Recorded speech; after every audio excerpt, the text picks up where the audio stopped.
Assalamualaikum warahmatullahi wabarakatuh. Bismillahirrahmanirrahim. Tabarakalladzi nazzalal furqana ala 'abdihi liyakuna lil 'alamin nadhira. Allahumma shalli wa sallim ala sayyidina Maulana Muhammad wa ala alihi wa sahbihi asma'in. Nama ba'du. Semua pengurus PBNU yang saya hormati, semua habaib, semua ulama yang saya hormati, wabil khusus Kiai Haji Abdul Manan, Ketua Lembaga Dakwah PBNU, yang meskipun mondoknya hanya 3 bulan ini sebetulnya problem, sehingga saya kesini ini sebetulnya tidak pernah merasa ibadah. Ini bukan dakwah, ini show dakwah. Jadi yang namanya dakwah itu ya orang-orang di kampung nggak bisa ngaji diajarin ngaji, seperti saya di Jogja, di Rembang. Kalau ini show dakwah, dan ini ada agak kesalahan karena mondoknya hanya 3 bulan. Jadi tidak bisa bedakan mana dakwah, mana show dakwah. Ini jelas show itu. Mungkin yang benar-benar dakwah yang sekarang sedang bikin masjid di pedalaman Kalimantan, pedalaman Sulawesi, atau saudara-saudara kita yang di Korea, saya kemarin di Korea, itu dakwah betul. Kalau ini agak-agak tontonan. Ya tapi masih bagus lah, melihat wajahnya habib ulama itu ibadah. Tapi begini ya, yang jelas saya berharap sekali, saya diundang sekali ini saja, jangan diulang. Karena mencintai ulama itu baik, tapi ngatur ulama itu dosa. Ini jadi ini harus dicatat. Jadi Imam Malik itu kalau diundang tuh marah, meskipun yang undang tuh seorang raja zaman itu, Harun ar-Rasyid. Beliau minta supaya Imam Malik baca Muwatta di istana untuk anak-anaknya, padahal seorang presiden mau ngajari anak-anaknya. Imam Malik marah, masyhur gitu, al ilmu yu'ta la ya'ti, ilmu disowani, ora kok ilmu yang sowan. Di mana-mana timba itu ke sumur apa sumur yang ketimba?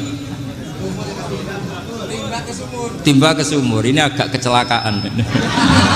Pakai air pump. air pump katanya. Ini udah banyak air. Sehingga saya, kata orang banyak itu di SK-kan PBNU, tapi itu tidak pernah saya pikir. Karena saya melakukan kebaikan itu sebelum dapat SK. Saya ngajar sebelum dapat SK, saya dakwah di mana-mana sebelum dapat apa? SK saya langsung minallahi ta'ala, dari Allah Ta'ala. Jadi kalau PBNU niatnya ikrar bahwa orang yang sudah manfaat diangkat, itu saya terima. Tapi kalau merasa ngangkat saya, tak lawan di pengadilan. Karena saya sudah jadi kiai sebelum diangkat PBNU. Ya ini saksikan ya para muhibin saya. Jadi kalau SK itu ikrar, ngakui kalau Gus Bak manfaat, saya terima. Kan hanya ikrar saja, Pak. Tapi kalau merasa ngangkat dari bawah ke atas, itu tak lawan sampai apa? Pengadilan, sampai di akhirat. Tersangkanya ya yang sedang jabat sekarang itu. Tapi saya yakin enggak, Kiai Miftahul Ahyar itu orang alim, karena alumni Sidogiri dan menantunya Syekh Duki. Di antara gurunya itu pernah mbah mertua saya, karena istri saya orang Sidogiri. Beliau juga besanan sama keluarga Lasem, saya ini Durriyah Lasem. Pak Said Akil juga orang alim, mbah-mbahnya juga orang alim. Baru kemarin nyocokkan nasab sama saya. Buyut-buyutnya beliau itu adik buyut saya, pernah cocokkan sama saya. Gus, saya sama saya tua mana? Tua saya, buyut kamu adik buyut saya, kata saya gitu. Tapi saya tetap hormat sama beliau karena ya pernah sepuh umurnya setidaknya. Jadi saya ulang lagi, ngaji seperti ini itu sebetulnya lebih ke show, pertunjukan, supaya pertunjukan ini tidak dosa. Saya isi ngaji betulan. Tapi jangan diulang, karena biasa ngaji rutin. Saya di Jogja tafsir Jalalain sudah juz 23, pernah khatam hikam, sekarang Nashihul Ibad separuh. Saya ngaji di Sidogiri Itkon, di Sarang Balaghatul Quran, di Hajen Lubul Usul, tapi sarahnya yang Thariqatul Husul, sarahnya Mbah Sahal Mahfud. Jadi baru di sini ngaji bersaing sama orang yang mondok berapa? 3 bulan. Ini masalah. Masalah. Nggak boleh mondok itu harus buat tulis zaman. Tapi ya tidak apa-apa, mungkin laduni ya. Jadi kalau mondok cepet itu kemungkinannya apa? Laduni. Begini, tapi saya tertarik apa yang dikatakan Kiai Haji Abdul Manan tadi menyangkut kalimat tauhid. Saya ngaji di mana-mana bilang, kalau ngaji itu yang tahqiq itu detail. Detail itu bahasa Arabnya tahqiq.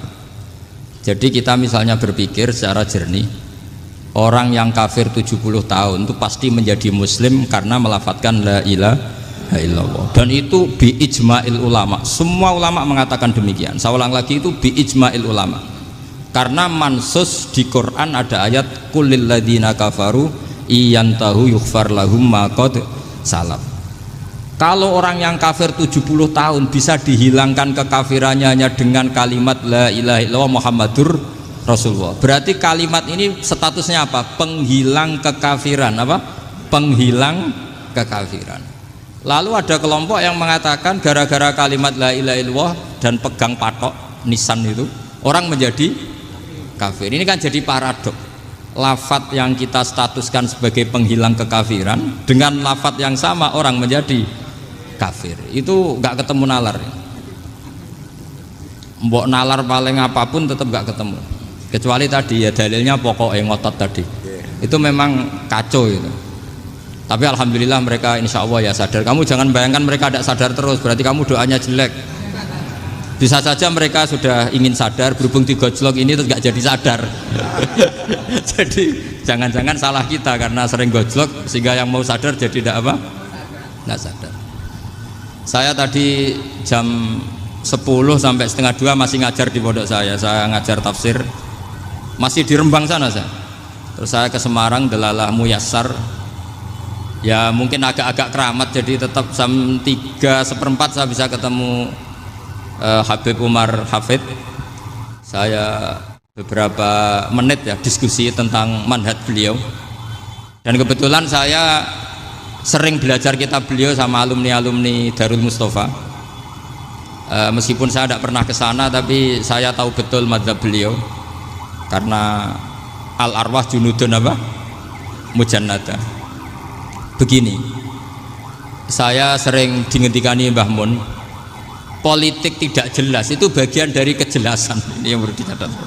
Jadi politik tidak jelas itu bagian dari apa? Kejelasan. Misalnya begini, siapa yang mengira Khalid bin Walid yang sangat musuhi Rasulullah, dia panglima orang kafir ketika ngalahkan Rasulullah di perang Uhud, akhirnya Khalid bin Walid masuk apa? Islam. Begitu juga Wahsy, qatilu ahabbin nasi ila Rasulillah, pembunuh Sayyid Hamzah, akhirnya juga masuk Islam. Begitu juga Abu Sufyan, dia pemimpin besar kafir Mekah ketika perang Badar, ketika perang Khandaq, akhirnya juga Islam dan menjadi mertua Rasulullah Shallallahu Alaihi Wasallam. Dari fakta ini kemudian banyak ulama alim yang ngambil sikap itu ya cara Jawa itu anggang-anggang. Anggang-anggang itu gak tegas, tapi gak tegas dari rumusan ilmu yang detail. Saya ulang lagi, gak tegas tapi dari rumusan ilmu yang apa? Detail. Bisa saja orang yang sekarang kafir suatu saat mukmin atau muslim. Bisa saja yang sekarang sedang fasik suatu saat soleh. Bisa saja yang mondok 3 bulan Rois PB NU. Sementara yang mondok lama kadang Kiai RT. Tapi itu hanya hukum duniawi. Saya yakin yang Kiai RT ini PBNU di akhirat. Karena mondoknya lebih apa? Lama. Itu tak jamin. Saya juga berencana mimpin itu di akhirat saja, bukan di dunia. Makanya saya mohon SK itu berakhir muktamar mendatang. Karena saya sudah kiai sebelum diangkat. Makanya saya ulang-ulang, kalau pengangkatan itu niatnya ikrar, saya terima. Tapi kalau niatnya ngangkat, tak gugat di pengadilan. Ini tidak guyon, ini betulan itu. Ya, tapi ini hanya guyon saja. Nah, ini penting saya utarakan teori ngaji ya. Ini saya bacakan naskah asli Sayyid Umar Hafid supaya Anda dapat barokah beliau.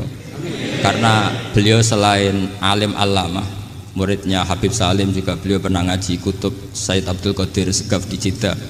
Juga beliau sering istifadah di beberapa kiai. Ini saya baca teks Arabnya kemudian saya terjemah. Bagi yang tidak setuju pemaknanya bisa gugat, karena saya baca Arabnya.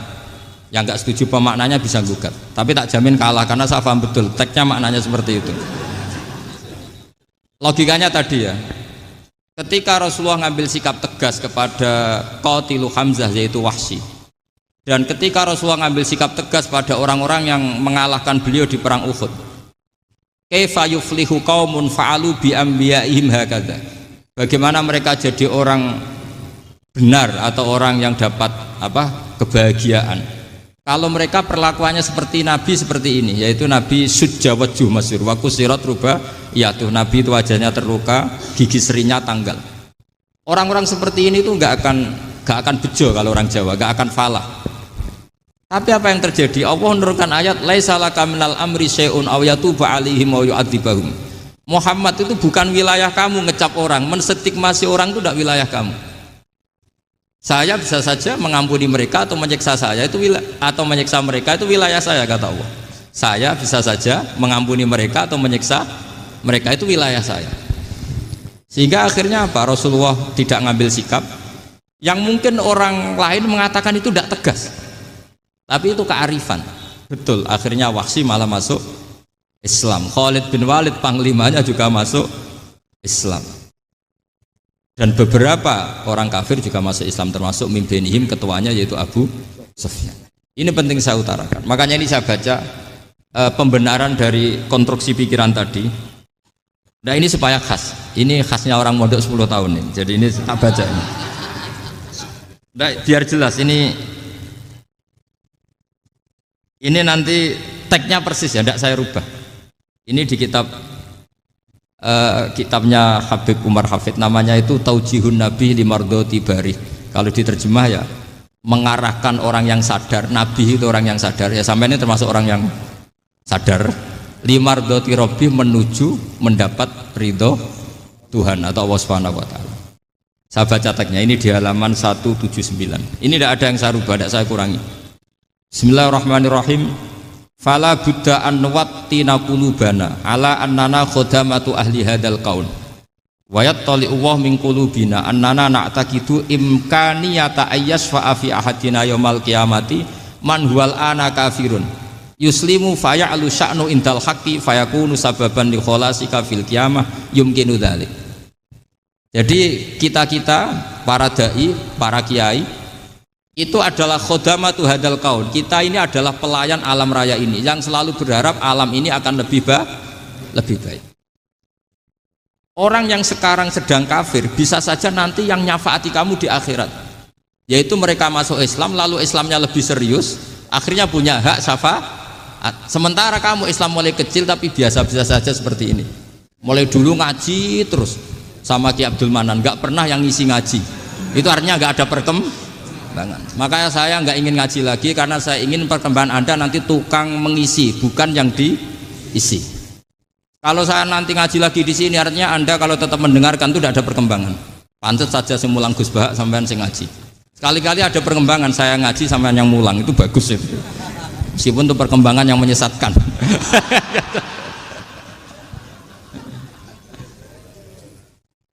Ini penting saya utarakan. Ini dawuhnya Said Umar ya. Orang yang sekarang sedang kafir bisa saja orang ini nanti nyafaati kamu, yaitu beliau orang ini Islam, kemudian Islamnya serius, maka punya hak syafaat. Sementara kamu Islamnya biasa-biasa saja. Itu masyhur kayak Sayyidina Umar. Sayyidina Umar Islam di hari itu langsung makomnya makom yang a'la, sehingga mengalahkan yang sudah Islam lebih lama. Karena Islamnya Umar itu menjadi izzatul Islam betul.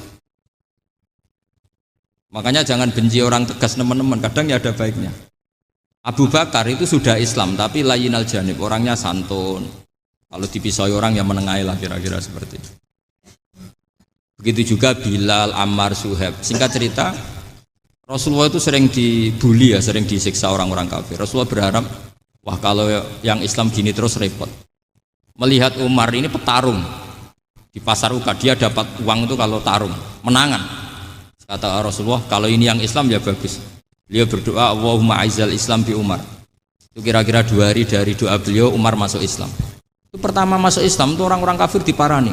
Kalau kamu ganggu Rasulullah Muhammad tak bunuh. Semenjak itu orang kafir yang gentenan sembunyi. Sehingga kata para mereka yang Islam, Islam selalu jaya mut aslama Umar, ketika Umar masuk Islam. Itu dalam satu hari Islam itu Rasulullah sudah ngendikan Umar yang Islam sehari ini imannya kalau ditimbang separuh ahli dunia masih unggul sama Islamnya Umar. Nah bisa saja seperti itu. Jadi saya minta sama teman-teman yang mencintai ilmu, tidak tegas itu bagian dari ketegasan dalam ilmiah. Karena kita ini tidak mengendalikan dunia, tidak mengendalikan hidayat, hanya Allah piyambak yang ngasih apa?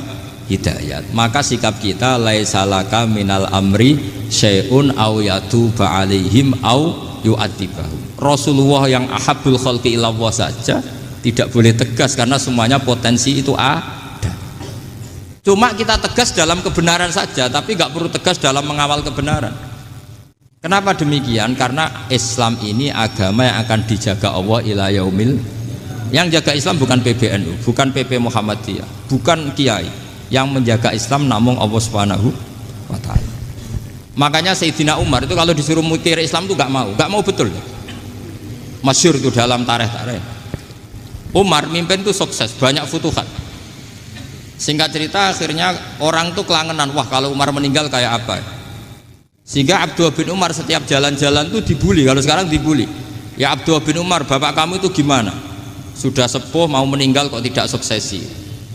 Kalau saja ada orang penggembala kemudian meninggalkan kambingnya di hutan, kamu anggap orang yang mudoyik enggak, menyanyiakan kambing itu enggak? Ya iya kata Abdul bin Umar. Apalagi amru hadil umat ini mau ditinggal gelanggang, nanti suatu saat Umar meninggal. Mbok yo suksesi supaya jelas. Logika itu diaturkan ke Umar radhiyallahu anhu, ke Sayyidina Umar. Pertama Umar agak tertarik dengan logika itu. Lama-lama beliau marah. Tidak jadi. Saya tetap tidak akan istikhlaf, tidak akan suksesi, dan saya tidak akan mikir Islam katanya. Islam akan diurus oleh Allah Subhanahu.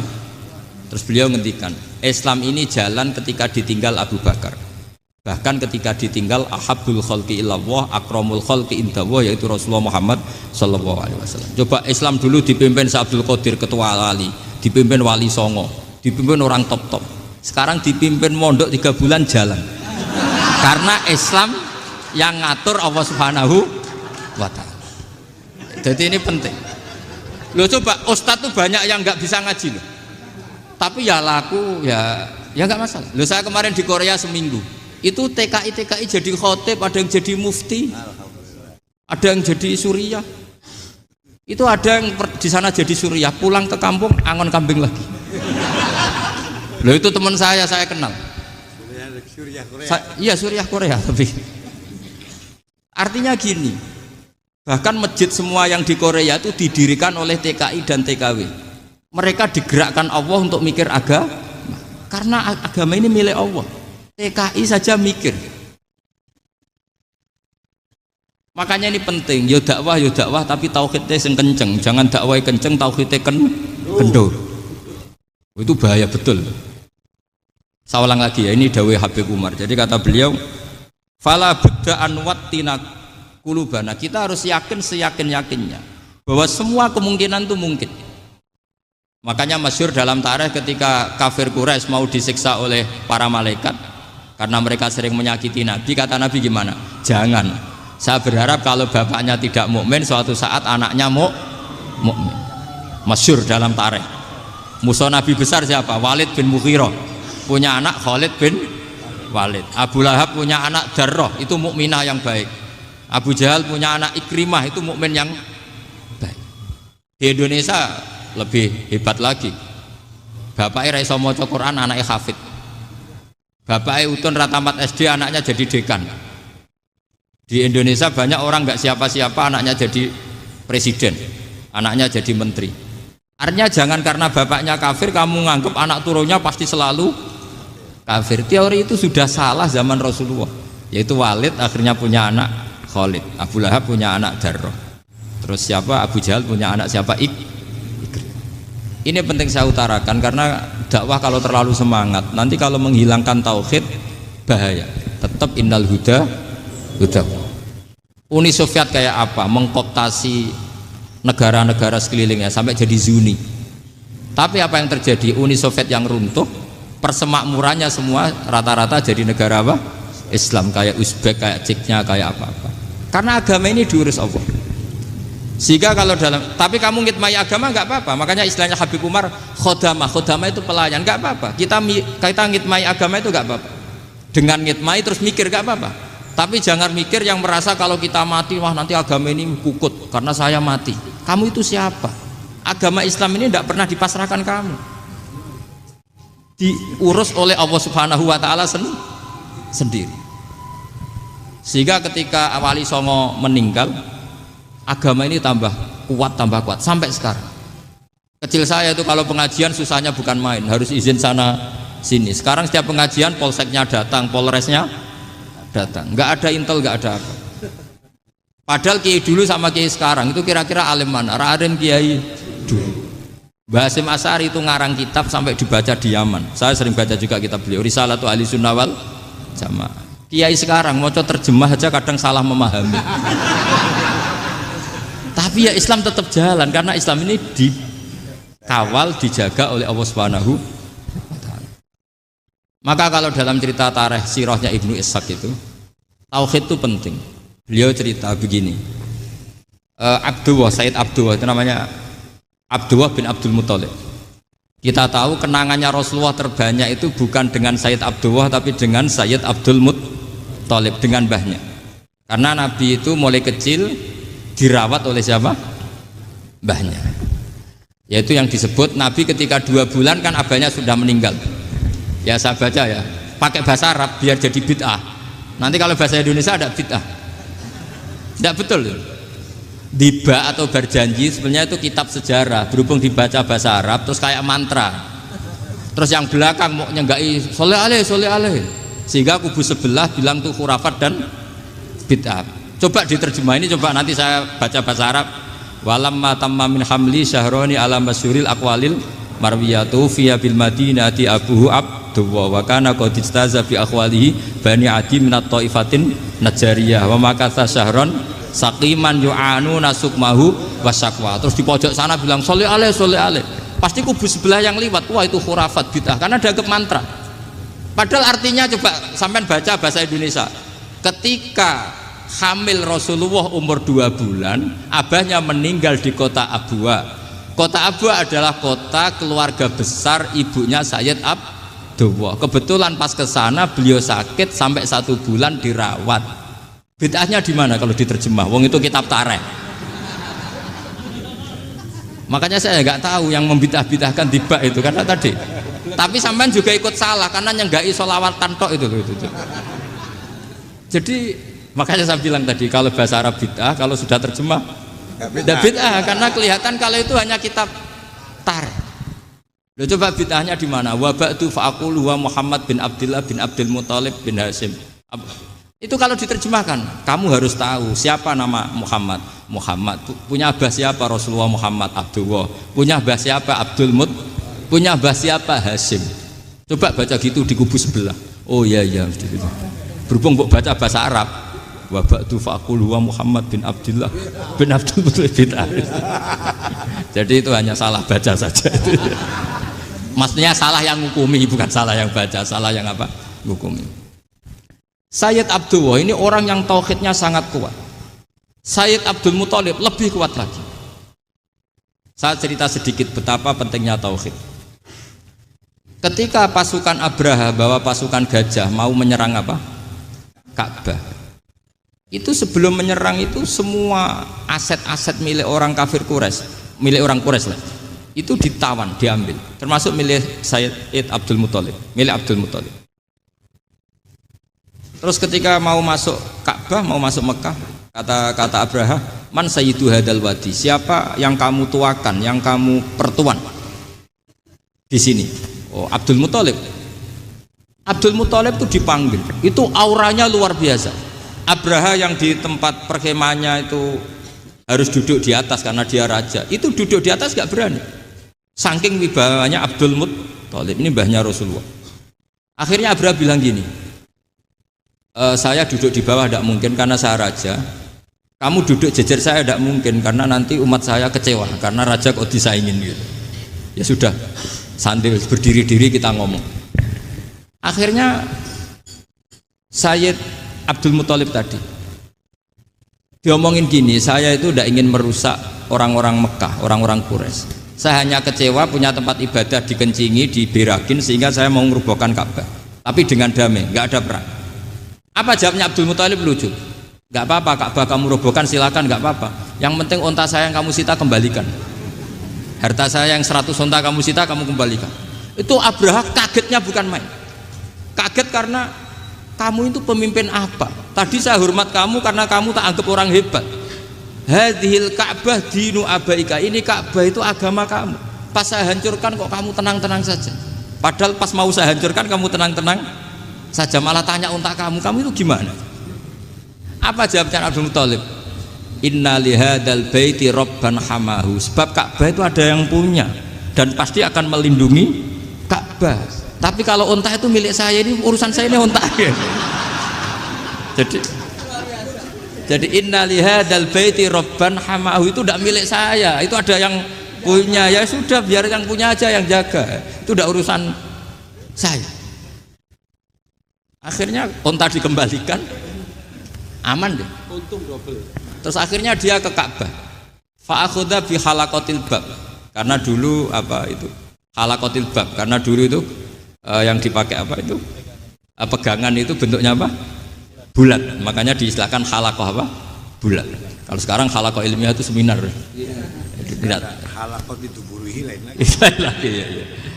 Pegang terus bilang gini, kata Abdul Muthalib, ya Allah, Ka'bah ini mau dihancurkan oleh Abraha. Ka'bah ini milik kamu. Saya mau ke gunung, mau melihat apa yang kau lakukan terhadap orang yang mau merusak Ka'bah. Terus Abdul Muthalib bilang ke umatnya, wa ya qaumi, ayo kita ke gunung melihat ma fa'ala rabbuna, apa yang akan dilakukan Tuhan kita terhadap orang yang mau menghancurkan Ka'bah. Jadi santai saja, santai. Terus Abdul Muthalib naik gunung sama orang-orang Quraisy. Abraha datang mau merusak Ka'bah, terus terjadi alam taro kaifa fa'ala rabbuka bi ashabil fil. Itu melihat, dan betul Ka'bah dijaga Allah. Islam juga gitu. Ketika Islam dikooptasi Uni Soviet, semua ulama, semua wali perasaannya hanya nunggu kehancuran Uni Soviet, karena pasti agama ini dijaga Allah. Saya setiap sholat, setiap munajat, ketika baca Rabbana lakal hamdu bil samawati wa mil'ul ardi. Dulu saya iskal itu janggal. Ya Allah, engkau zat yang layak dipuji, yang pujian itu memenuhi langit dan bumi. Pikiran saya kalau bumi ateis itu mujinya kayak apa? Tapi Masya Allah, ketika saya datang di Korea, bumi ateis, ternyata di sana banyak masjid, banyak tasbih, bahkan ada sakduna di sana. Karena Allah sudah ngendikan lakal hamdu mil'us samawati wa mil'ul ardi. Dan sekarang nyata, semua bumi ateis, bumi apa saja, ada tasbihnya, ada tahmidnya. Makanya sadaqallahul adzim ketika ngendikan sanurihim ayatina fil afaq walladzi arsala rasulahu bil huda dinil haqqi liyuzhirahu 'alad dini kulli. Makanya saya mohon sekali bahwa agama ini harus kamu khidmah. Tapi enggak boleh kamu pikir. Atau dibaliklah, khidmah maka memikir. Tapi tidak usah GR bahwa agama ini diserahkan sampean. Saya juga agak ridho. Agama kok diurus orang-orang kayak gini, kayak apa nasibnya? Jadi ini penting, karena rata-rata kiai alim itu tidak jelas. Terus oleh orang-orang yang nggak pernah ngaji itu, wah ini nggak jelas, nggak tegas. Islam itu harus tegas. Maksudnya tegas itu kayak apa? Tegas itu di wilayah kita. Kalau istri kamu mau diperkosa orang itu boleh tegas, itu wilayah kamu. Tapi kalau hidayat itu wilayahnya Allah Subhanahu wa Ta'ala, kita tidak pernah tahu. Bahkan yang sudah Islam saja, nyuwun sewu, itu nggak ada jaminan mati husnul. Kita tahu dalam sejarah Sa'labah itu dapat gelar hamamatul masjid, merpatinya masjid. Tapi kita tahu akhirnya Sa'labah itu apa? Su'ul khotimah. Sampai dalam Islam selalu diajarkan ya muqallibal qulub tsabbit qalbi ala dini. Jadi kalau kita sendiri saja masih ingin selalu husnul khotimah, agak ada ruang untuk mudah menvonis orang lain. Makanya saya salut sekali ketika Habib Umar menulis kita semua ini mengkhidmai hadal kaun, dan selalu berharap bisa saja suatu saat orang yang sedang kafir bisa saja suatu saat muslim. Nah soal kalau yang sama yang harbi menyerang kita ya tarung. Kalau artinya kalau yang merangi kita ya kita wajib perang, kalau enggak ya habis kita. Seperti kita lakukan ketika diserang Belanda. Tapi ketika mereka musta'man, dhimmi, mu'ahad, orang-orang kafir yang mau berdamai dengan kita, ya kita damai. Sebagaimana yang dilakukan Rasulullah SAW ketika berdamai dengan kafir Quraisy yang dipimpin Suhail bin Amr. Masyhur itu dalam tarikh. Singkat cerita kan Sayyidina Ali ini pernah konflik sama orang Khawarij. Kata Sayyidina Ali, ya sudahlah, namanya kita musuhan, kita tidak usah ketemu, pakai mediator, kata Sayyidina Ali. Kata orang Khawarij, ini apa-apaan kok butuh mediator, nggak ada Qur'annya, ada hadisnya. Kira-kira kalau Pak Sayyidina Ali orang Jawa, nggak ada apa tidak tahu.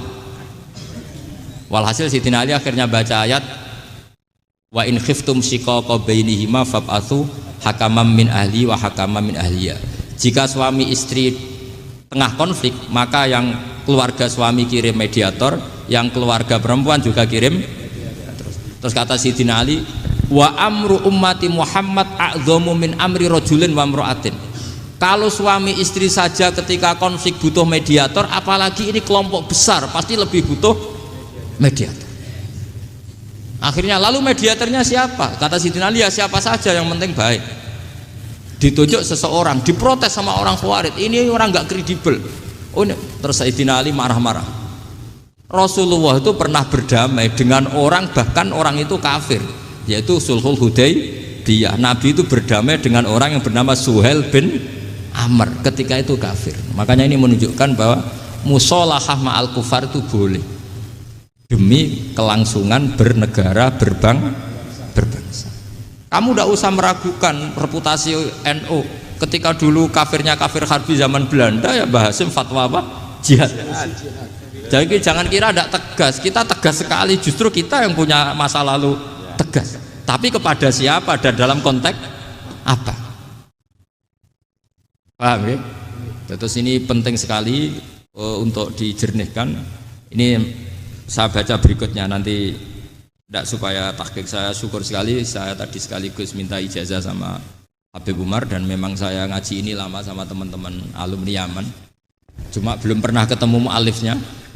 Tadi saya ketemu minta ijazah itu dan beliau senang sekali, bahkan sempat bikin tulisan di kitab saya ini. Sama tidak perlu baca, karena kalau bisa ya biasa, kalau tidak bisa malu ya sudah, tidak usah baca sudah. Terus ini kata beliau, ini masih saya teruskan. Nahnu min hadhil intilaqah naktasibu thabatana wa quwwata yaqinina wa illa fa fil ardi mu'aridun wa muntaqidun wa mukhalifun min akhyarin wa asyrarin sholihin wa fasikin muslimin wa kuffar. Kalau kamu punya satu metode ilmiah, metode dakwah, kamu harus siap, karena pasti ada yang menentang. Yang menentang itu ya mulai orang soleh, tidak soleh, orang macam-macam. Jadi kalau sudah punya manhaj, memang dari awal harus siap apa? Ditentang. Jadi misalnya PBNU punya kebijakan apa, ya sudah siap saja dibully. Itu pasti itu, karena nggak ada manusia semua suka, semua benci. Kata beliau, anta in kunta fi syakkin min hadzal maslak wal manhaj fattabi man syi'ta wasaha angka ghaniyah wa in kunta ala yaqinin annahu al huda wa mirasun nubuwah wa annahu haqiqatu tarjamatil ahdi ma'rab fala tata'atsar min kalami ahadin yakunu mangkana.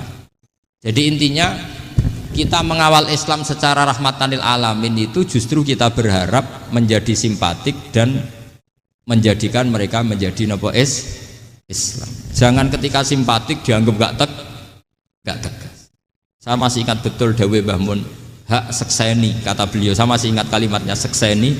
Aku ra tegas itu berdasar ayat laisa laka minal amri syai'un aw yatuba alaihim aw yu'adzibahum. Karena potensi sosial itu bisa rubah. Orang yang sekarang kawan kamu bisa saja suatu saat jadi musuh. Yang sekarang musuh kamu bisa saja suatu saat jadi kawan. Terus kamu ngambil sikap tegas dalam sesuatu yang nggak stabil seperti ini, lalu tegas itu kan nggak pada tempatnya. Makanya yang seperti ini kata Allah pakai asa itu menawa. Asa wahu ayyaj'ala bainakum wa bainal ladzina ataitum minhum mawaddah. Bisa saja orang yang sekarang musuhan dengan kamu suatu saat dijadikan mawaddah. Kamu udah mawaddah itu saling mengasihi. Kamu udah usah tanya, wallahu qadir, kata Allah, karena Allah mampu. Jadi dalam hukum-hukum sosial Allah seringnya bilang apa? asa. Misalnya wasa antakrahu syai'a wa huwa khairul lakum, wasa antuhibbu syai'a wa huwa syarrul lakum. Karena masalah sosial ini semuanya asa, yang pernah tahu siapa? Bisa saja sekarang saya Rois Surya, nanti SK-nya nggak turun lagi, tapi saya tidak apa-apa. Bisa saja nanti santri 10 tahun dipimpin 3 bulan, nggak apa-apa. Bolak-balik nggak apa-apa, saya tidak akan kecewa. Karena masa Allahu kana wa malam yasa lam yakun. Assalamualaikum warahmatullahi wabarakatuh.